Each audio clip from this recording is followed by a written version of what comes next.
Hello, everyone. Welcome back to Salt and Burn This, a supernatural rewatch podcast. My name is Sammy. I'm Valerie. Hi. Hi. So just before you hit record, I was like, I'm not in the closet. It's my first time not recording in my closet, but you have to let me know if you don't like the sound quality. I'll go find a closet to sit in. No, it sounds fine so far. Okay. It's a nice looking place. It is. This is my host housing in Michigan. The woman who lives here said I could stay here, and then realized that she was having her floors redone at the same time. So she's left. She went to her cottage. Oh, okay. And left me in the house that's getting its floors redone. But she checked in on me today. She's like, gosh, I feel so bad about that. I'm like, you know what? You left me with a hot contractor. I'm okay. Now, I have, behind you. Yeah. In the corner of the fireplace mantle between the down. Yes. What the fuck is that face? It's a face. It's a face. It scared the crap out of me. Yeah. The first night I was here. Hold on, I'll get it and show it. I was like you were talking, and then I look over your shoulder. I was like, what? It's like an Eskimo. Oh my God. What the hell? Okay. Oh, wow. Why it's right there? I don't know. Yeah, I about shit myself the first night I was here. It's scary. It's really scary. I can't believe you can see that, because I can't really see it. I can tell that it is a face. From here, it looks like a face, but the fur looks like a crazy rat's nest of hair. So it looks, I didn't know if it was a Halloween decoration. So the day after Comic-Con, when I was just like decompressing, I watched Stranger Things season 3. I binged it, which is like one of the only new things is that out now? Season 3's been out for a long time. Oh, okay. It's not the new one. Okay. No, the new one isn't coming until next year, I don't think. So, okay. Have you watched all of them? I think so, yeah. Okay. So I'd watched, season 1 and 2 when it came out, but I haven't really delved into anything new for a long time. So I was like, you know what? I'm not doing anything. Like, I had a plan to not do anything that day. So I was like, you know what? I'm going to binge something, because I haven't done that in a really long time. And it was only like 8 or 9 episodes long. So yeah, it was a real bummer, because you're like, oh. Yeah, I know, I want more. But it was a day. Like, just great. I can finish this in a day. Watch A, I loved it. But there were 3 little things that called back to Supernatural. Oh, what? Which I only noticed because we've been doing this, and it's fresh. Like, it's been 3 episodes that are fresh in our minds. Little things. One, they used the song, I can't fight this feeling anymore. In a very pointed way, the same way that they did. They used the song Cold as Ice in a very pointed way, like signifying someone's being a bitch. Bitch, yes.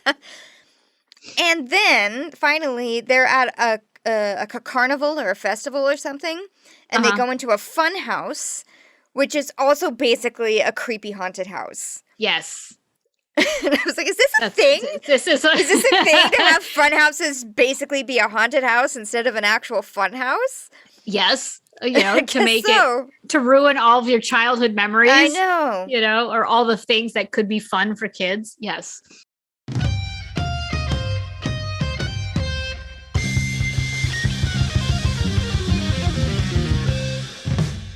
Season 2, Episode 8, Crossroad Blues. She'll make your dreams come true for a price. Your soul. Dean confronts a demon straight out of Faust who makes the young ghoul hunter a startling and tempting offer. Written by Sarah Gamble and directed by Steve Boyum. Do we know Steve? Doesn't sound familiar. No, I think that's the first one that I've seen him do. So this episode kind of signifies the beginning of Sam and Dean making deals with demons. Oh, yeah. This was a huge introduction to a big, not necessarily, kind of a character. Yeah, the idea of the Crossroad demon. Yes. Yeah. An interview that Sarah said, it was like, this was just a one-off episode, but it did turn out to be a huge key for future things. Yeah, it was definitely opened a door to a pathway for supernatural to go down. It's when I watched it, I was like, oh my gosh, this is the introduction of this is it. of making deals with demons. And this is an origin story to a point almost. Mm-hmm. Yes. Keys to the recap. We see the scenes from the finale where the boys and Dad almost die. We see scenes where Dad is talking about not hunting the demon, making the deal with the demon.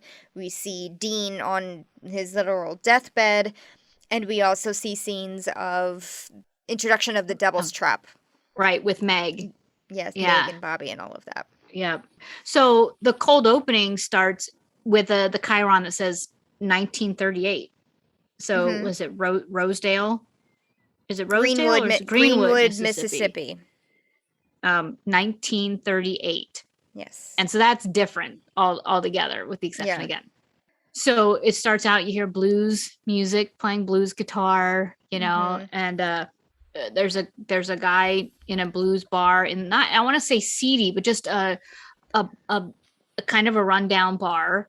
It's a little bit of a dive bar, yeah. Yeah, a little bit, but it's not well, who knows, like in the 1930s what it probably is just a standard bar. Right, exactly. Just a standard bar, like a speakeasy. People just want to get out of the house and go listen to. The guy's just sitting in a chair playing guitar. He's not on a stage. It's not that kind of place. He's just got a cigarette, playing guitar, and people are just enjoying listening to the guitar. And but while he's playing, like suddenly he sees shadows run by the window. Yes, he sees the shadows, but he's also hearing noises. He's hearing like the dog growling, like a dog barking, and the barking. Yeah. And it's like this weird kind of like hollow dog barking. It's not just like bark, bark, dogs outside. It's like a big, hollow, unnatural dog barking. And he hears it again. He sees the shadows again, and he finally gets scared enough that he stands up and bolts.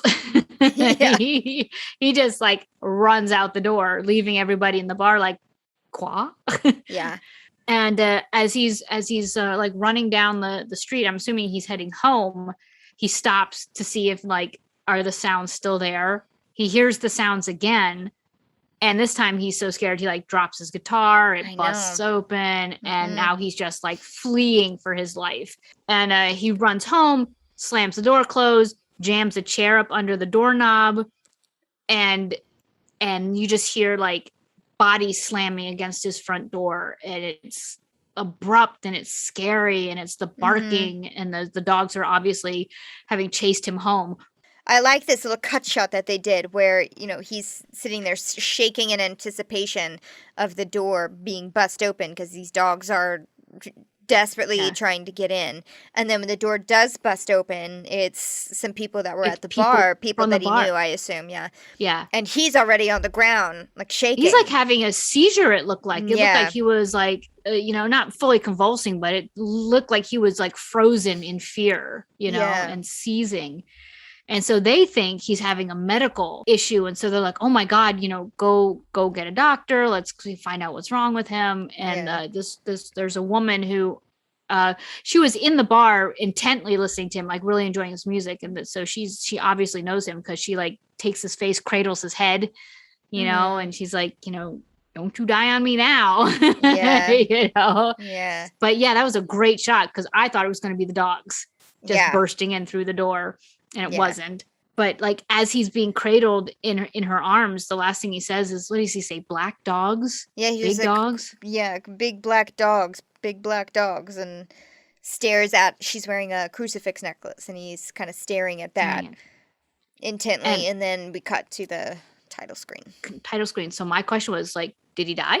Who knows? We did not see we didn't see him die. Because he was definitely still moving.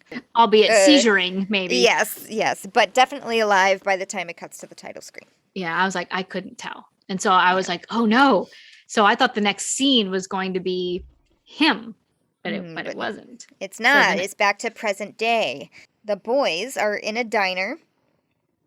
Surprise. Yeah.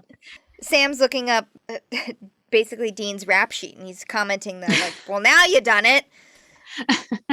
Look at you. Not only do you have a warrant for your arrest in St. Louis, but now you're in the Fed's database. And Dean is... He's happy. He's so proud of himself. He's like, so oh, like, yeah. Oh, yeah. Comparing himself to a gangster. Yeah, and rubbing it in Sam's face. He's like, you're jealous. Yeah. What does it say about you? What do you have? What do you have? And what do you know for? Nothing. Yeah, but Sam's like, yeah, how are we supposed to be like under the radar now if you are on everybody's radar? Yeah. You know? But Dean doesn't care. He's just thinks he's hot shit. Yes, and poking fun at Sam because he's not hot shit. I felt like saying, well, Sam, if you hadn't been so hopped up on painkillers. But so Sam has found some leads on potential hunts. Yes, now they discuss the case. It seems like they've already kind of found the case, and now Dean is just asking about details of it. Mm-hmm. An architect had jumped off the roof of his own building, like the building that he designed and lived in, claiming 2 days before that wild, vicious black dogs were after him. He had called animal control about it, but there were no eyewitnesses that saw or heard this dog, and also were suspicious of the fact that a dog could enter into this luxury building, hit the buttons on the elevator, make their way up to his apartment, unheard, unlock the door. They actually mentioned maybe it was a death omen. Yes, so there's like, okay, so black dog, and then they continue to speak about a black dog, not in the way of a dog that is black colored, but in a like they already know what dark quote unquote black dog is. They're like, well, sometimes it's a death omen, sometimes it's bad luck. They're just big and nasty, whatever the hell they happen to be. I had not really been aware of like black dogs in like mythology legends and stuff like that. Mm-hmm. Yeah, I did look it up. It's a very British thing. Really? Because there's like black cats. We know, everybody knows that, but nobody. It's bad luck. I don't hear a black cat. But British, huh? Yes, in the United Kingdom, there's tons of urban legends about black dogs. There's tons of different names for them, such as Black Shuck, Girt Dog, Barguest. I think that's how it's spelled. I'm not sure if that's how. Oh, okay. I was like, that sounds pretty friendly. The guy at the bar. I know. Hairy Hound, Yeth Hound, Padfoot, and Grim, and those last two are from Harry Potter, or like Harry Potter used those. There's a mention of there is a black dog in one of the books that at first is thought of as the Grim. That's how they refer to it, which is like a bad luck omen, a death omen. Turns out it's Harry's godfather who can turn willingly into a black dog. But his code name whilst a dog is Padfoot. And his real name, or his character's name, is Sirius Black. Right. So Sirius is the dog star. So there's a whole... It's not subtle at all. It's right there. It's what it is. But no, it's interesting because when you said Grimm, the first thing I was thinking of is like the Brothers Grimm or the Grim Reaper. Yeah. Interesting. I didn't know that about black dogs. I didn't either. I jumped to what I know about Supernatural, which I try to keep out of our discussions until we get to it. So that's why I was trying to like keep myself back. I don't want to talk about what we now know about dogs in Supernatural. Right. But it was because of the way that they were talking about it. It wasn't like they were, why would you mention a black dog and then do research on black dog? Yeah. They already knew. They're like, well, this could be a death omen. Mythical. It could be. Yeah, it could be the death omen. I guess let's check it out and see if it actually is. Right. So then they do. They go speak to the architect's business partner. Right. As Journalists. Yes. They're writing a tribute. They got their Yes. tweed jackets on. They got their ties. Not their Blues Brothers. They're looking they actually do look like journalists. Yeah. And of course, the business partners, like, of course, they're doing a tribute to this guy. He was the golden child. But it's like, where did his skill and talent come from? So he used to be a bartender, and then the next day he was designing like award-winning knockout architecture. Yeah. And then he kills himself. Like, who does that? He was on top of the world. So, okay. He was not only a bartender, but a bartender at Lloyd's. Yes. Which sounds to me like the worst country bar ever. Lloyd's. But yeah, so he killed himself for no apparent reason. He was on top of the world. He had everything to live for. And then yelled about dogs and then killed himself. Yeah.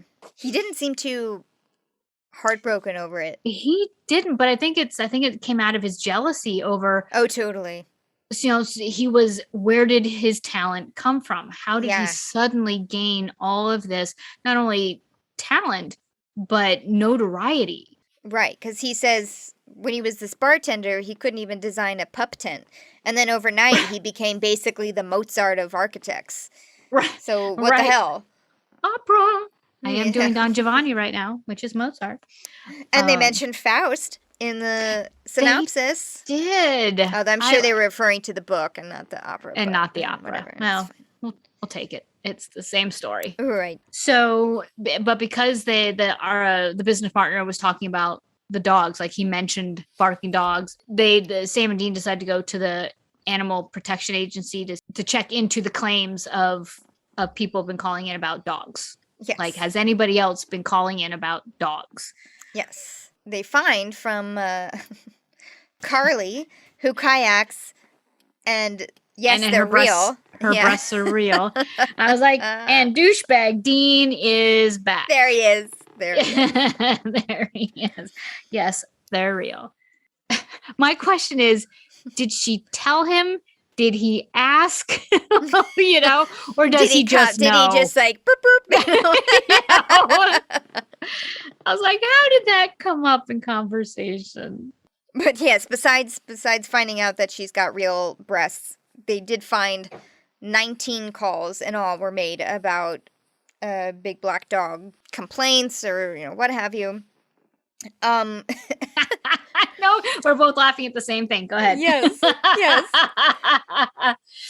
So this completely dates the show, which I found hilarious. But Carly had also put a Post-it note on the reports of her MySpace page.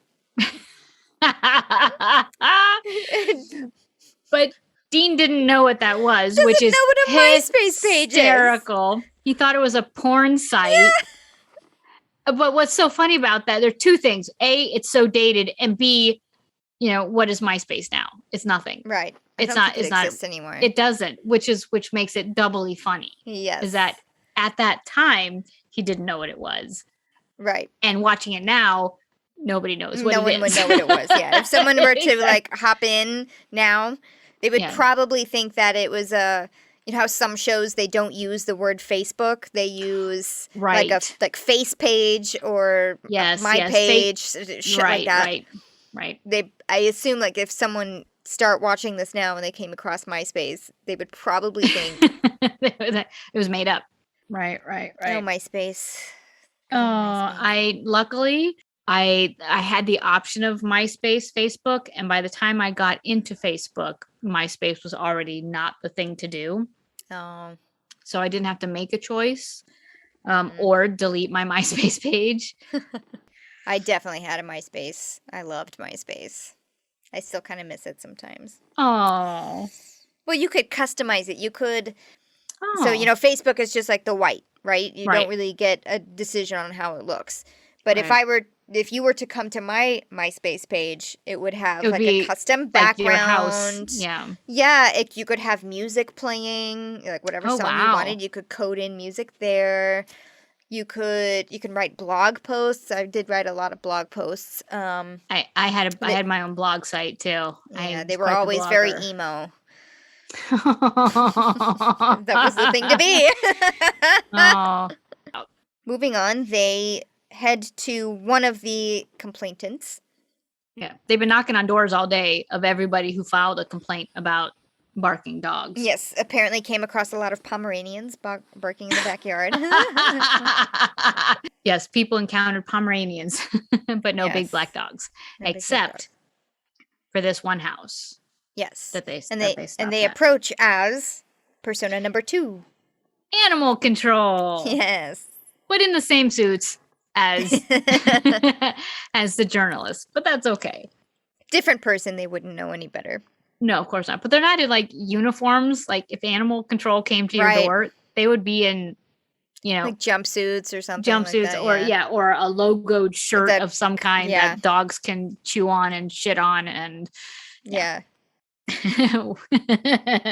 So they show up at the door of a doctor, right? Is it like her Mhm. house or her?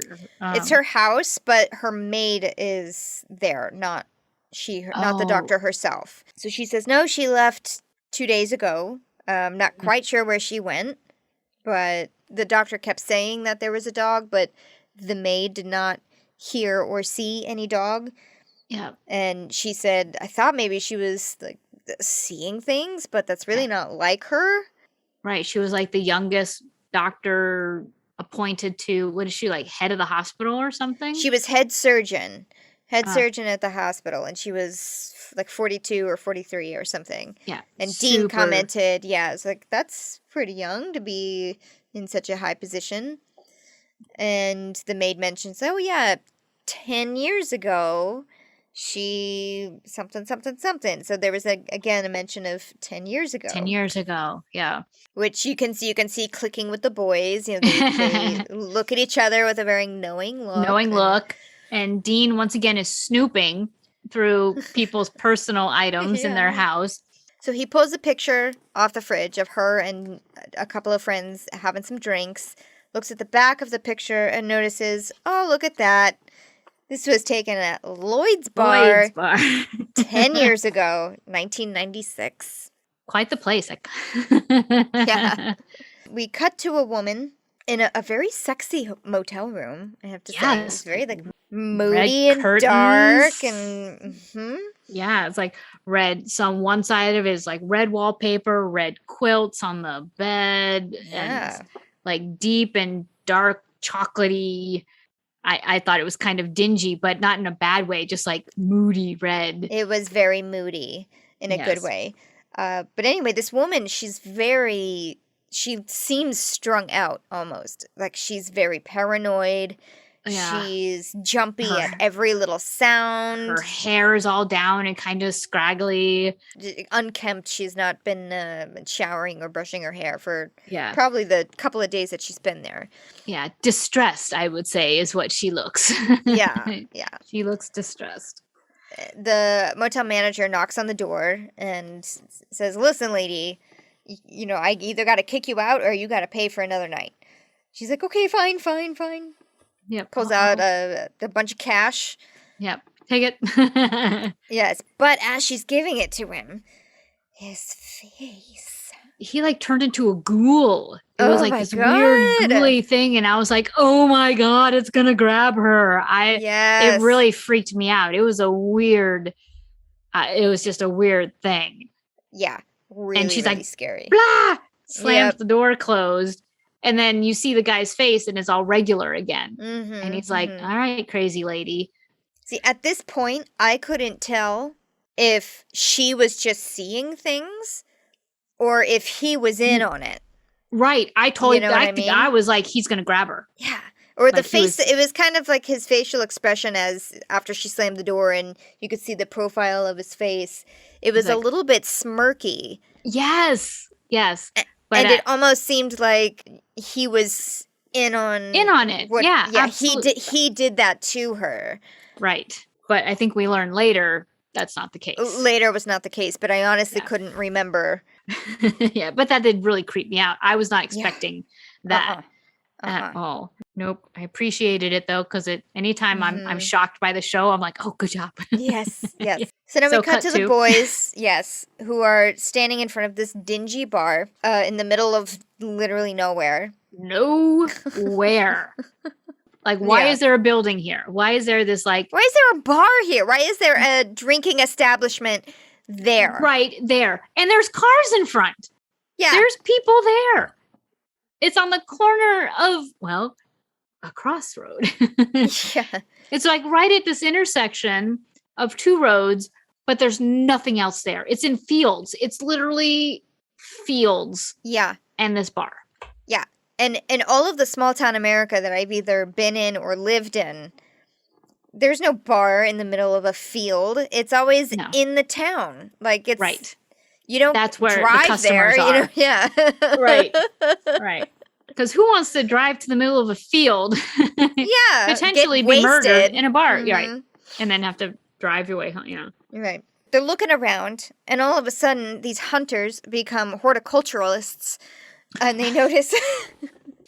Flowers on the side like, of the road. Yes, but they know what flower it is. They know that it shouldn't be there just by happenstance. They're like, Right. well, who Hey, look at planted this yarrow Yarrow. in the middle of all of these weeds? I looked it up. I looked Oh, up I what did yarrow. too. Yeah, Okay, I did too. I came up with it's good for a fever, a cold. If you miss your period, it's good for dysentery, and toothaches. Yes, it's generally, the herb is used as more of a pain relief. I did come across a couple of things that said it could be used in ritual, but it was mostly for like, I guess you could call them love potions. Or like okay. a love spell, but I did not see anything that said anything about demon Conjuring, summoning or right. yeah. And I do But- know that there's the essential oil yarrow is pretty popular, but again, that's mostly used for creating balance or stability in your life, particularly if you have a major life change. If you're into essential oils, then that's what it's for, but again, nothing about demons. If you put it in if you put it in your diffuser, a demon will not show up. Don't worry. Right.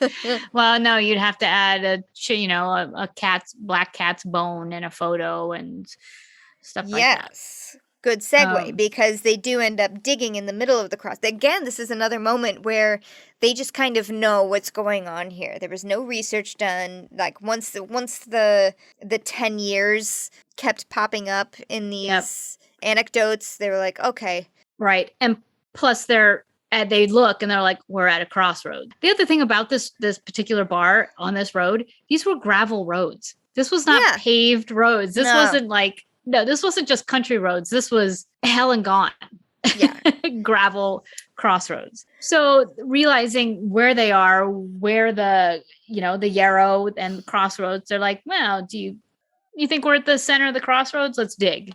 Yeah. And so they dig up this like tin box that happens to have cat's bones in it. It's got a picture of somebody in it. And I think it's got a jar of what they think is graveyard dirt. Mm-hmm. Mm-hmm. They're like, well, this has got to be graveyard dirt if, someone's trying to summon a demon. Yes, they recognize all of these things as not only summoning a demon, but summoning a demon to make a pact or a deal. Yeah. What does Dean say? Because that always ends well. Right. Yeah. Like, that's a little personal truth about Dad. Yeah. Right there. Right. But that's when it clicks for them. Aha! These are not just black dogs, but hellhounds. Hellhounds. Yes. Ooh. Introducing Hellhound. Which, by the way, frightening in every episode, pretty much ever. I loved how they did the hellhounds. Yeah. I mean, it's not to say spoiler, because we're going to see hellhounds. It's supernatural.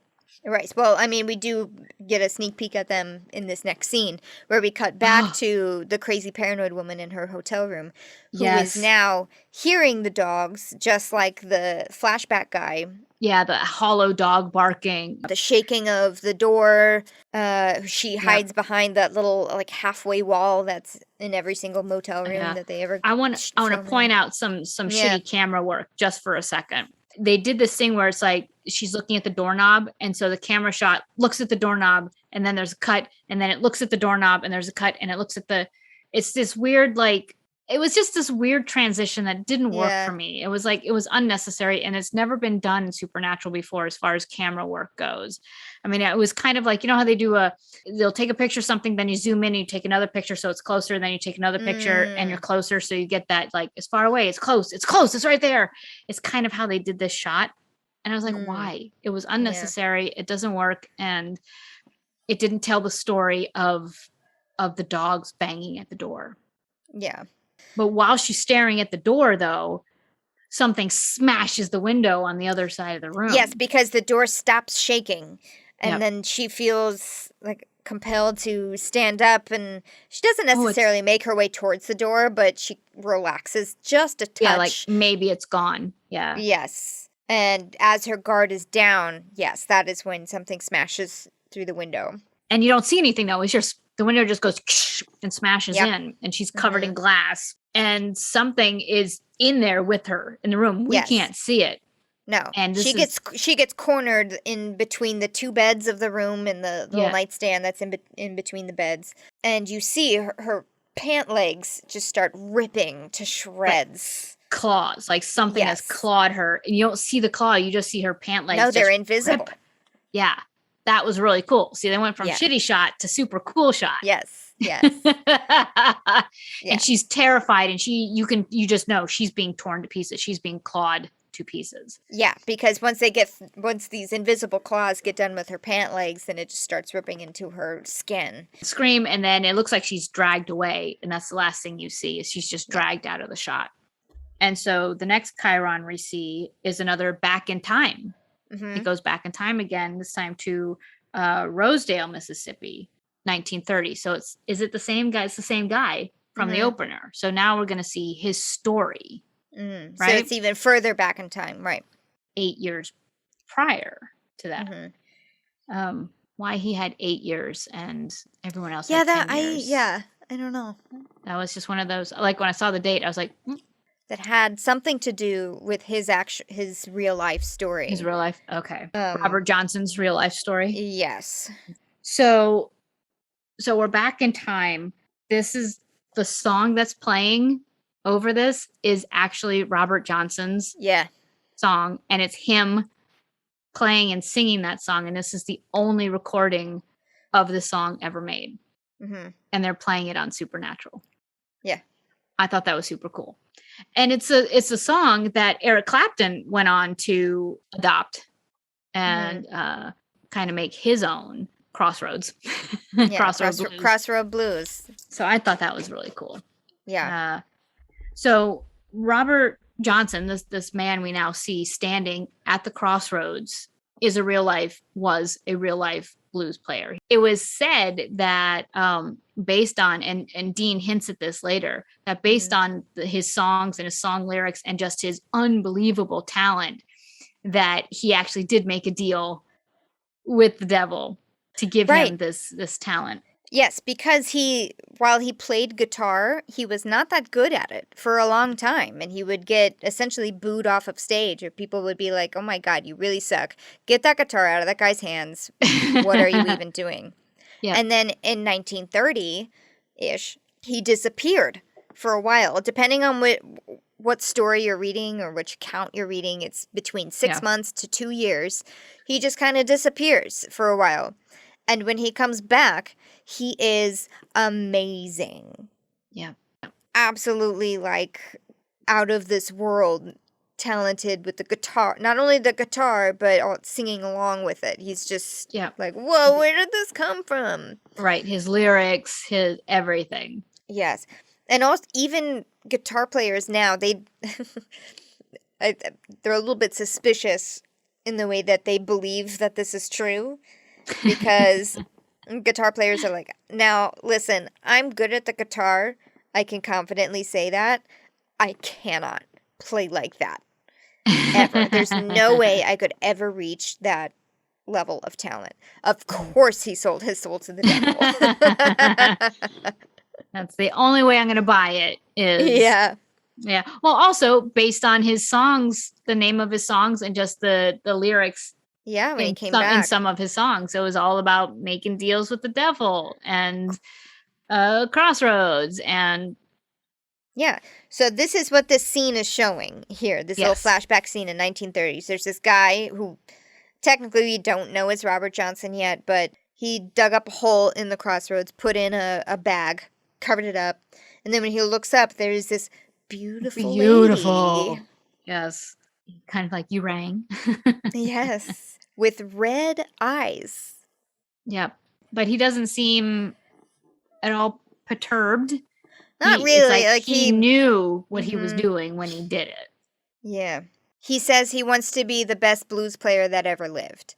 And she says, okay. And he's like, so do we shake on it? and she leans in and just starts making out with him. Yep. The next thing we see is Dean and Sam at that same location. And my question is, because they end up talking about Robert Johnson. I'm like, and how he went to the Crossroads and did this. I'm like, do they know that they are standing in the exact same location that Robert Johnson was at? It all takes place at Lloyd's bar. Every single one of these demon deals happens at Lloyd's. While Dean is waxing poetic about Robert Johnson and Sam, how do you not know his music? They're standing in the exact same location where I don't Robert think that they Johnson did know that. Okay. I thought that was interesting. I was like, do they know? They take the tin, they take the photo out of the tin that they have just dug up, which obviously is not Robert Johnson's because that was buried in a bag and that was, it was 100 years ago. Yes, exactly. Almost. But they take this photo out and they're like, we need to find this guy, and see what he's done, because they're good at what they do. They're able to track down where this guy lives based on just his photo. And they go to his house apartment, which they describe as like pretty run down. They're like, no one's coming here. What did they say? They said no one is filming this for MTV Cribs. Which is another little callback to how old this show is. Yes. But I also was like, how does he know what MTV Cribs is, but doesn't know what MySpace is? Right. But I thought it was kind of a cool looking house. They walk in the front door. It's got a big, like, wide staircase that they walk up to where the apartments are. But once they get up there and they're like, oh, clearly this guy didn't make a deal for money. Like, he didn't make a demon deal for money. And they're talking about, how run down this place is. I didn't think it was that bad a place, but maybe, what do I know? So they get to this guy's door. And before they knock on the door, they notice that there's like, it looks like dirt or coffee grounds or something are across the threshold of the door. And what does Dean say? He's like, is this pepper? Like, maybe it's pepper?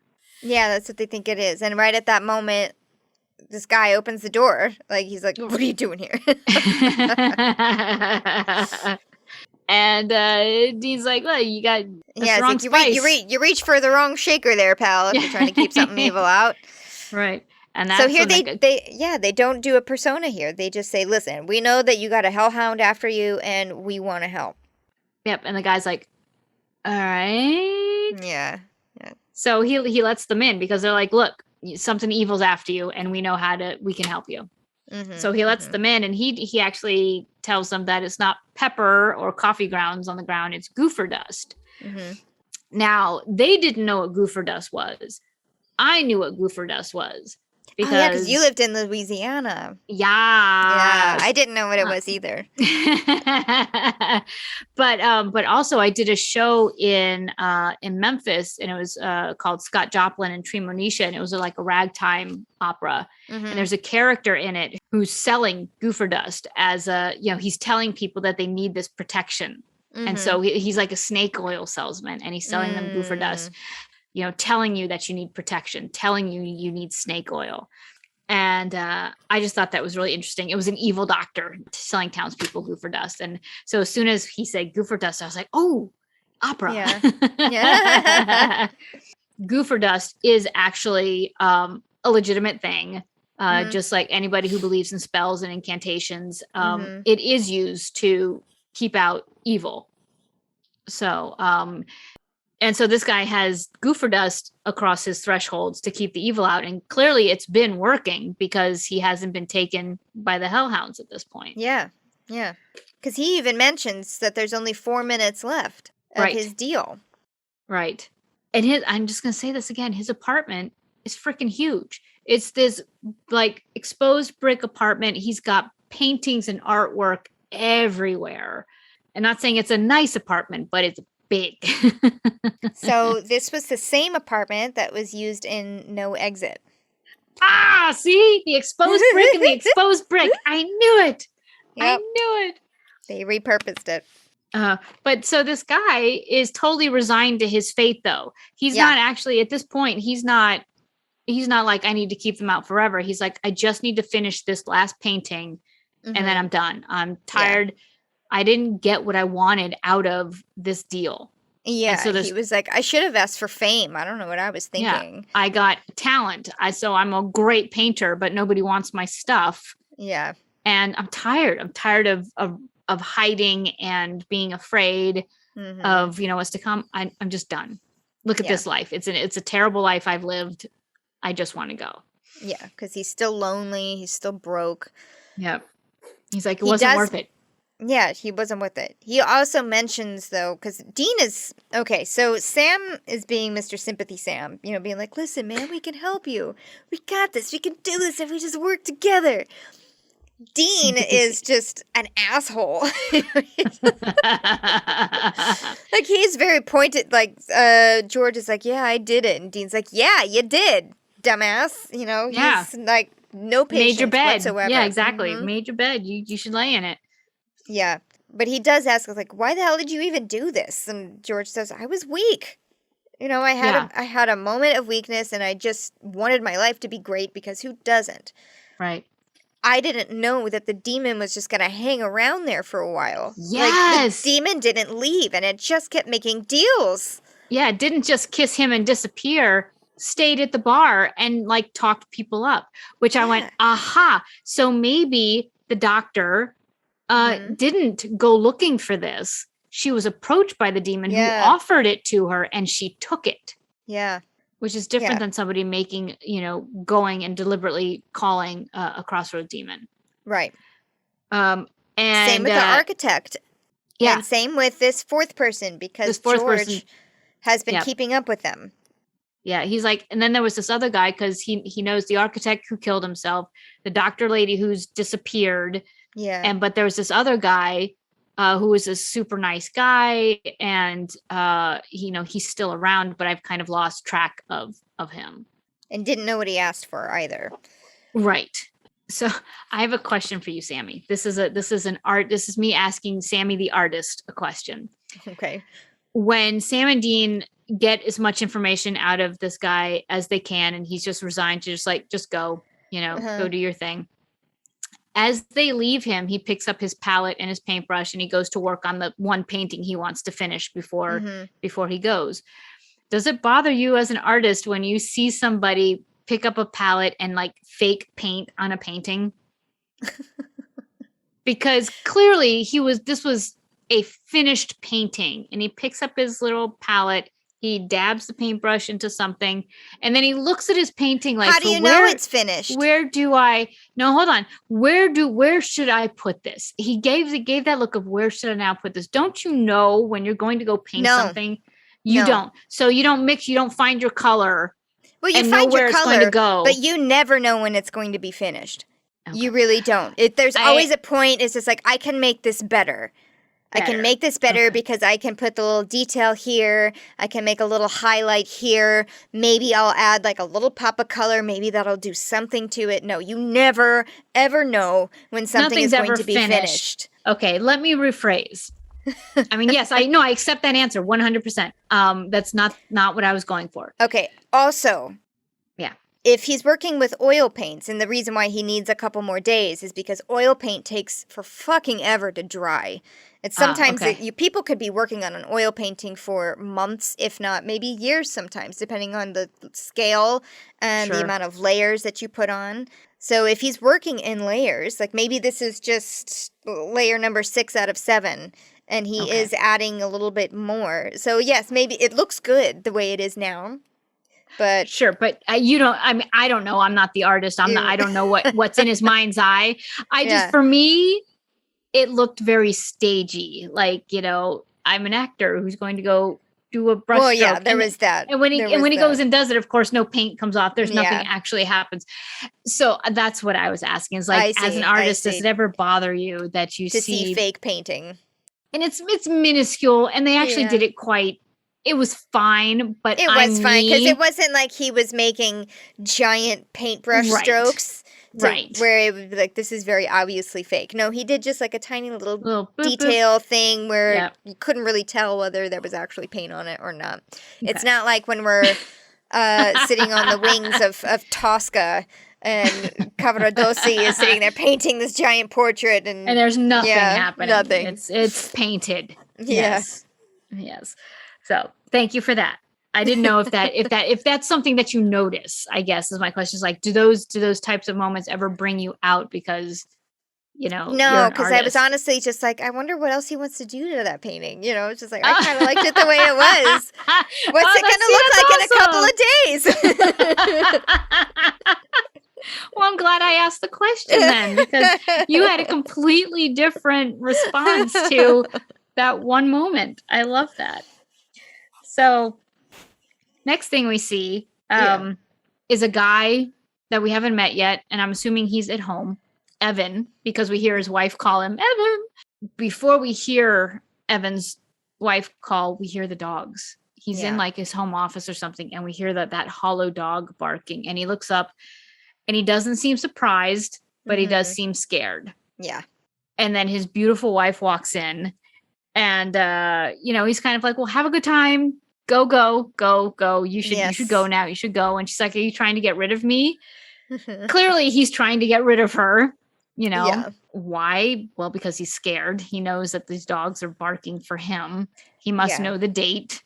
And he's like, I love you. I'll always love you. He gives her a hug. And as she goes to say, bye, honey, her face does the ghoul change. And that, again, took me by surprise. Yeah. It really creeped me out. She turned into the same ghoul face that the hotel guy did. And it's because I forgot about the effect. And I did too.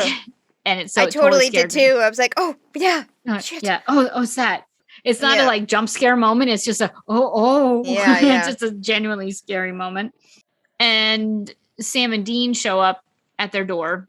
Did you notice as they were walking up the front sidewalk to the house, there's a beware of dog sign? I did. It's a nice little touch. Yeah. Yeah. They knock on the door, and Evan... He opens the door, and Dean is like, not subtle, very pointedly being like, oh, seen any hellhounds lately, or something like that. What did he say? Oh, he mentions Lloyd's. It's like, oh. He's like, has he ever been to Lloyd's bar? Yeah. Yes. Which makes Evan just slam the door in his face. Nope. You hear him lock it. Yes. Heat running up the stairs. Yeah. And Sam just looks at Dean like, seriously? That was your big idea? Yeah, exactly. And then Dean just kicks in the door. Dean kicks in the front door, which I kind of liked. Goes up the stairs, and they hear another door close. Yeah. Dean goes to kick it again, and Sam is like, whoa. That's too much. Too much. Here, let's just turn the door knob. Open the door.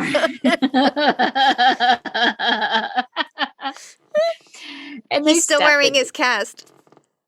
Oh, yes, he is. Oh my gosh. That was like, he must have had the worst injury ever. Either that or they were just like slamming out these episodes like week after week. Yeah, they must have been. They walk into the room, not kicking in the door. Yeah.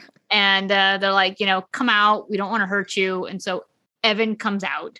What'd you do? We know you made a deal with the demon. What'd you do? Yeah, and again, we have sympathy Sam and douchebag Dean, Yep. just being attacking him from either, or Dean attacking him and Sam being like, "Oh no, what can we do to help?" Yeah. And the guy's like, my wife had cancer and I made a deal to save her life. And Sam is crushed by this. Sam's just like, oh God, sympathetic Sam. And Dean's like, yeah, but you still made a deal with the devil. He's like, first he thought he was like, oh, you wanted the hot wife, is what he initially said. He's like, oh, you did it to get the girl. Yeah, he just says my wife when they ask him what was the deal for her. And that's so sad that's where Dean goes. Yeah. He's always, it's just sad. Oh, he's always accusatory. Yeah. Yeah. He was that way with the zombie chick too. Whatever that episode was. Yeah, with the dad. Children with her shouldn't dad, play with dead things. Yep. He was totally attacking the dad and being accusatory there as well. And he's still not really moved. He's still not really moved. He moves from, instead of you made this bed, it was, how does it going to affect her? You still did this for you. Yeah. Yeah. Now she has to live without you when you're taken, and she also has to live with this knowledge that you sold your soul to save her. The guilt that you've just given her, and now the sadness that she's going to have to live without you and live knowing that you died for her. It's like, well, how fair is that? Did you think about that? No, selfish. Little bit of dad rage there, Dean. Yeah, no kidding. Which Sam points out not a few minutes later when they go out to form the plan, where Dean gives Sam the bag of goofer dust that George had given them. Oh, George, right. And it says, you stay here, protect Evan with this dust. I'm going to go summon the demon and make a deal with her to save Evan's life. Mm-hmm. And exorcise her. I'm going to trap her. Don't worry. It's fine. I got this. I'll just trap her and exorcise her. Easy peasy. And Sam's like, you're dumb. I know exactly what's going on here. Like, you're not going to do this. And I know you've got your panties in a bunch ever since we realized that it was a Crossroads demon. Yep. And it's because I've been thinking it too, that this is what Dad did. This is what Dad did. Yep. And it's the first time that this has been mentioned now. Like, out loud. They figured out that somehow Dean is alive because of something that Dad did. Like, he just dropped dead in the middle of nowhere, good health. For no he reason. was fine. Yes. But Dean is still there.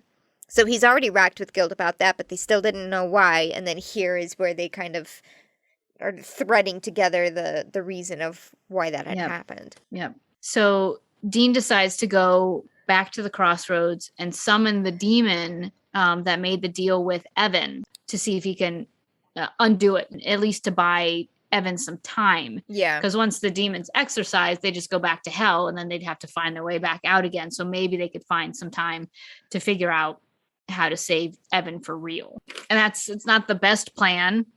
And Sam's like, I'm not really sure this is the way to go, but that's the only way to go. So Sam stays with Evan to help protect him from anything that's coming at him, and Dean goes to the Crossroads to summon the demon that made the deal with Evan.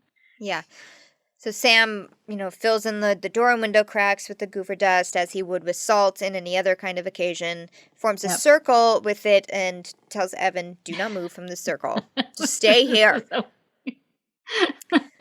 It's so funny that after he makes the circle, this isn't funny because the dogs are there. The hellhounds are there, and they're like pounding on the doors and barking and growling. Now, Sam doesn't see them. I don't think he even hears them because he's like, where are they? Where are they? I don't think he definitely doesn't hear them because Evan, you can see him really freaking out. And Sam asks him, is like, where are you hearing this from? Or something like that. But when the door starts shaking, I did have a question at first. Is like, can he? I think he can see it. I think he can see it because first it was the barking and the sounds, and then when it started to physically move the door, that's when Sam casually steps into the circle with Evan. I'm just gonna stay here just in case. So meanwhile, while that's happening, Dean has made his own little summoning box, buried it, and almost fake animal ID card. And almost right away after he like covers it up with dirt, here comes this other beautiful woman. Gorgeous woman. And it's different. She's different than the original Than the Robert Crossroad Johnson one. Yeah. Yeah. But gorgeous. And she knows all about Dean. Yeah. She's not just like, who are you and why did you summon me? She's like, Dean Winchester. Yeah. You know? And Dean offers his life for Evan's. He's like, I'm not here for a deal for me. I'm here to take on his. Evan lives and you take me instead. And the demon is like, oh, like father, like son. Yeah. You know, your life for somebody else's. Yes. So that was definite confirmation. Yeah. Just that like, catches oh, Dean. shit. Yep. He did do it. So she knows. This demon knows John's deal. Yeah. So he tries to then lure her to his car. He's like, okay, well, maybe we should make this a little bit more private. Let's just do this in my car. Yeah, because there's so many people wandering around the crossroads. It was like a flirty type of thing. It was an interesting dynamic. But before she gets into the car, she notices below it the devil's trap. She sees like the little outline. The outline. She's like, are you kidding me? Yeah. You think I'm stupid? She threatens to tear him limb from limb, but then says, no, you know what? I rather like watching you be miserable, knowing for sure that your dad gave his soul for your life, and now you have this guilt for it because it's your fault. It's your fault that he gave his soul. Do this. Yep. So when I was watching Sam, going to Sam, because the next scene we see is Sam back in the apartment with Evan. My question was, why didn't he like pour salt down? I know we had the goofer dust, but it's like, if they know salt works, why didn't they just use salt? Maybe they were just so impressed with the fact that George was still there, you know, and not really being bothered. Because he does say, like, there's only 4 minutes left, and there were no dogs around. But I'm not sure. I guess it was just we have this. I guess we'll just use it. We'll just use it. It seems to be working for George, so we'll just use it. But that was just one of my, do we have to change the name of our podcast to like Goofer Dust and Burn This? Maybe just for this episode. Nobody will get it. So the demon, going back to Dean and the demon offers to give John's life back. She's not budging on Evan, but she offers to give John's life back in trade for Dean, because Dean was supposed to die and John wasn't. So the natural order of things should have been Dean dies, John lives. And she's like, I'm willing. Well, she walks away. You know, she's like, too bad, because you could have made a deal for what you really wanted. Okay. Which is your dad, because I could bring him back. And she starts to walk away. And you could see Dean's, like, that struck a chord of weakness. There was Dean's moment of weakness. So George had his, right? He was weak and he wanted his life to mean something. Right. Dean's weakness is his father. It's like, wait, what? I could have him back? Yeah, let's talk. Let's talk this through. Now we jump back to Evan and Sam, and I wrote, now Sam can see the effects of the hellhound. He can see the scratching and the claw marks on the floor. It like pops, it bursts open an air vent or something. Yeah, and it stops shaking at the door because the door is blocked by the line of goofer dust. Right. And it pauses for a minute. There's nothing. And then Evan hears it coming from the vent.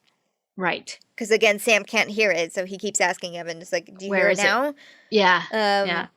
But then he can definitely see it because it pops open the vent cover. The chair that was in front of the vent moves. This dog is still invisible.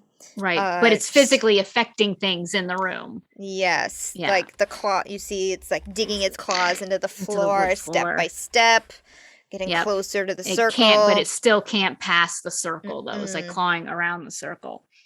Cut back to Dean and the demon. He's hemming and hawing a little bit about like, well, what is this going to mean if I give my soul for Dad?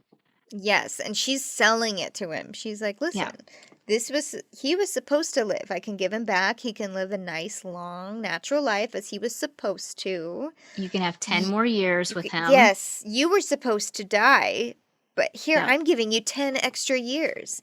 You can Yeah. have all the Winchester fam back together again for 10 long years. That's like a lifetime. And then you'll die like you should have. Right. But just 10 years later, you still get 10 years, baby.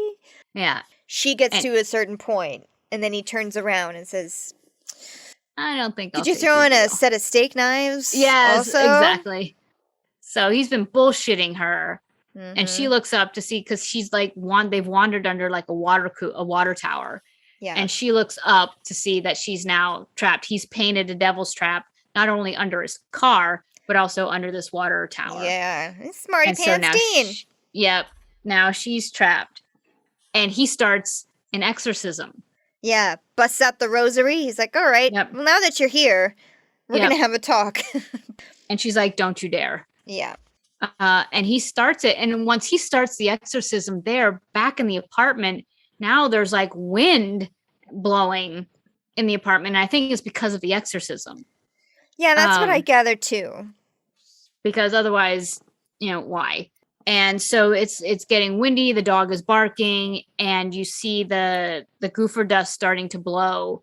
Mhm. And suddenly it blows a crack in the circle. And Sam's Yeah. like, circle's broken, run. we gotta go. Yeah. And so they run out of that room, and they lock themselves into another room or a closet of some kind. Somehow they get behind a door barricade and Yep. unlock the door and try and hold off the dog there. Physically. And the demon finally relents. She's like, okay. Stop with the exorcism. I'll do it. I'll give Evan's life back. And Dean's like, so again, like, do we shake on it? Yeah. And she kisses him, and he's actually perturbed by this, which I guess she slips him the tongue, and he's not having that. And does he release her then? No, he threatens not to. She's just like, okay, deal's done. I held my end of the deal. Now you hold up yours. And he's like, how do I know you're telling the truth? And she's very like, no, these are the rules. My word is my bond. This is now a pact, period. And he kind of steps back, holds up the rosary again, like, I could just keep going. Or I could just walk away and leave you here trapped. Yeah.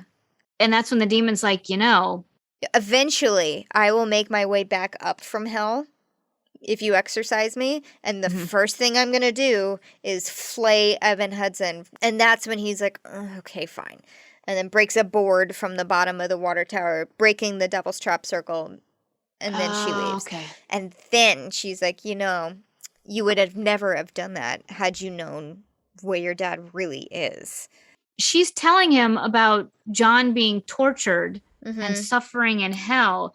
And just as Dean takes a step towards her, all of a sudden, it's like the demon is pulled out of the girl's body. Yeah, I think he was going to continue the exorcism. He was just like, I'll just put you back, I'll send you to hell anyway, or something like that. Yeah. But before he can get close, yes, the demon smoke leaves the chick. Yeah. And my question was, did that happen? Did she leave voluntarily, or was she yanked out of that body? No, you think I think she left voluntarily before he could do anything to send her back to hell.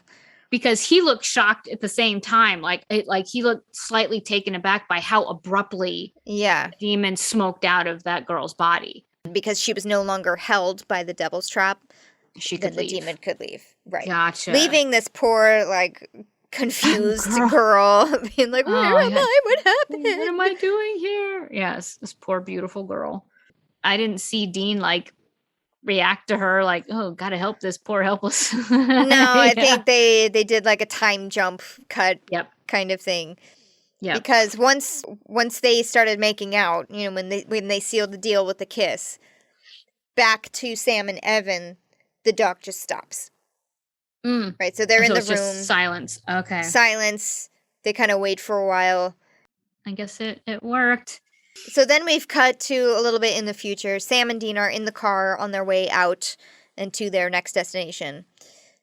Dean has obviously just told Sam the whole story because they're talking about it after the fact. And he says, wow, he really did do it. Meaning Dad. Meaning Dad really did make the deal with the devil. Do you think this demon was lying? And, they're just kind of decompressing all of this. And Dean is upset because that whole Dad spent his whole life chasing the yellow-eyed demon. And instead of going down in a fight, he went down bargaining with that son of a bitch. Yep. And he thinks, and now that's his legacy. The mark that he left on this world is he succumbed to a demon willingly. Yeah. Yes, exactly. He had options and he didn't. He just made a deal. He kissed the demon. Yeah. I thought it was interesting while they're in the car, like when Sam and Dean were talking, there was like blues music playing. Mm-hmm. And then to like change the subject or whatever, like Dean was done talking, he clicks the radio and it turns to like rock. Yeah. And I was like, did he change the station or did he turn on the radio? Like what music were we hearing? Like was the blues music really in their car or was the blues music for us? I think the blues music was for us. I'm pretty sure. I just thought that was an interesting segue. Before he did that, Sam was trying to make things better. But like, no, Dad's legacy is how many lives he has saved and is continuing to save through us. Right. But we saved Evan Hudson's life because of the things that Dad taught us. So that's his legacy. Yeah. And then he asks Dean, you weren't really going to make that deal with the demon, were you? To bring Dad back? And as an answer, Dean turns up the radio. Because I have to say, it was pretty inscrutable.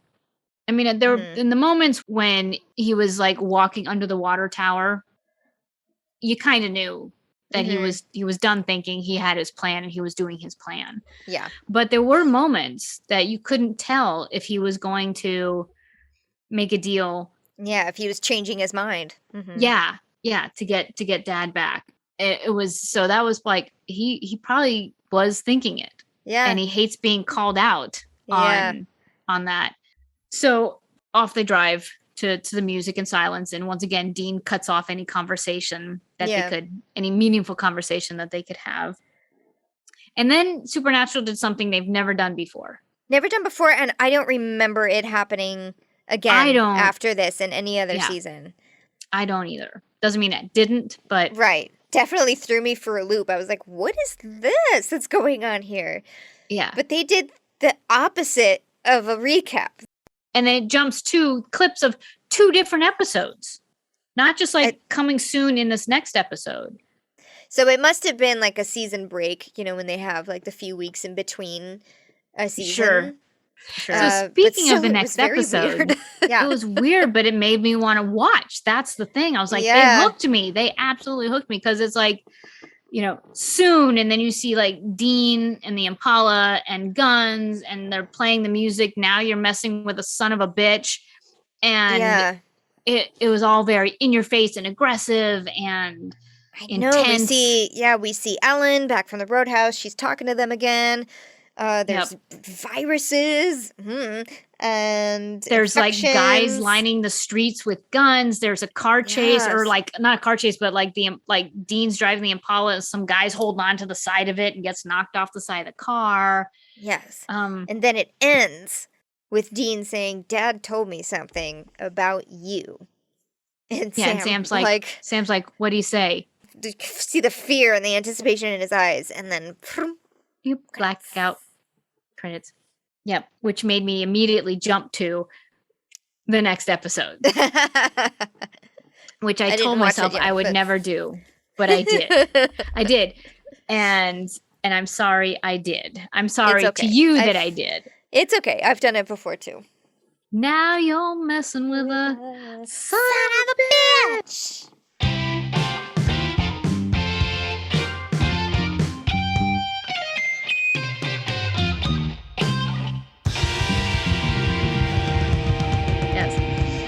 And I do just want to say Eric Kripke was so excited to make this episode because one of his first, I think it was his screenplay, was about Robert Johnson. Like, he's obsessed with this legend of Robert Johnson. Oh, I was wondering where this came from. No, it's like one of his things that he's really into. And he had been trying to find a way to incorporate it into Supernatural, but it's hard because it's in the past. And they weren't, spoiler alert, yet traveling back in time. So he didn't know how to do this. But he was like, but then Sarah had this like grand idea of, what if we just make like the Crossroads demon a thing that is happening now? Like, the Crossroads demon comes back, but we throw in like the scenes of Robert Johnson in there, and then we just continue that story that way. That's what an amazing hook, because it fit perfectly. Yeah. It fit perfectly. And I didn't know initially about Robert Johnson. I wasn't familiar with his music, or even that he was a blues legend. Yeah, I didn't either. So the fact that they were able to basically create this episode around him and his music and his own legend and connection to the supernatural is amazing.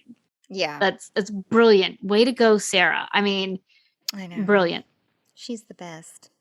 And she got to introduce, again, we said this origin story.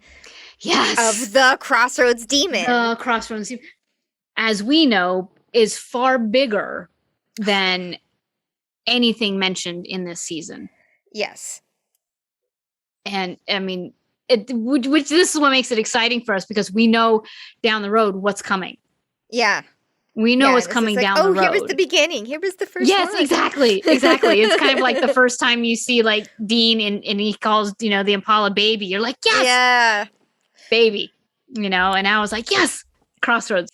Although Sarah did not want to make the dog invisible, but Eric said that's going to look stupid. You need, it's just going to look like a big shaggy dog. Right. Make it invisible. It's going to be scarier. And she was hesitant at first, and then when she saw it, she's like, oh, okay, fine, you're right. Well, but that's the same thing with Jaws. The reason Jaws was such a scary movie is because you never saw the shark. Right. All you needed was the music, and you just knew. Mm-hmm. So Kripke was right. Yep. The Crip. The Crip. That's going to wrap it up for Crossroad Blues.